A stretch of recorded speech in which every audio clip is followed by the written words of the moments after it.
মার্কিন সেনাদের অস্ত্রের মজুত কি দ্রুত ফুরিয়ে আসছে? যুদ্ধক্ষেত্রে কি বাড়ছে চাপ? সাম্প্রতিক সংঘাতের ধারাবাহিকতায় যুক্তরাষ্ট্রের সামরিক সক্ষমতা নিয়ে নতুন করে আলোচনা শুরু হয়েছে।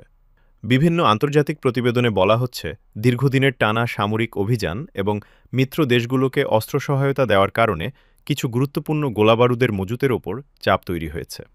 বিশ্লেষকদের মতে এ পরিস্থিতিতে যুক্তরাষ্ট্রকে নতুন করে অস্ত্র উৎপাদন বাড়ানো এবং সামরিক কৌশলে পরিবর্তন আনতে হতে পারে। এদিকে সামাজিক যোগাযোগ মাধ্যমে দাবি করা হচ্ছে, মার্কিন সেনারা নাকি যুদ্ধক্ষেত্রে পিছু হটার পরিকল্পনা করছে।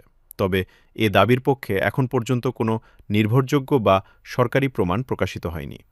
সামরিক বিশেষজ্ঞদের মতে, যুদ্ধক্ষেত্রে কৌশলগত অবস্থান পরিবর্তন বা বাহিনী পুনর্বিন্যাসকে অনেক সময় ভুলভাবে পালিয়ে যাওয়া হিসেবে প্রচার করা হয়। এখন প্রশ্ন হল, যুক্তরাষ্ট্র কি সত্যিই অস্ত্র সংকটে পড়েছে, নাকি এটি শুধুই যুদ্ধকালীন তথ্যযুদ্ধের অংশ? আপনার কি মনে হয়? মন্তব্যে আপনার মতামত জানান।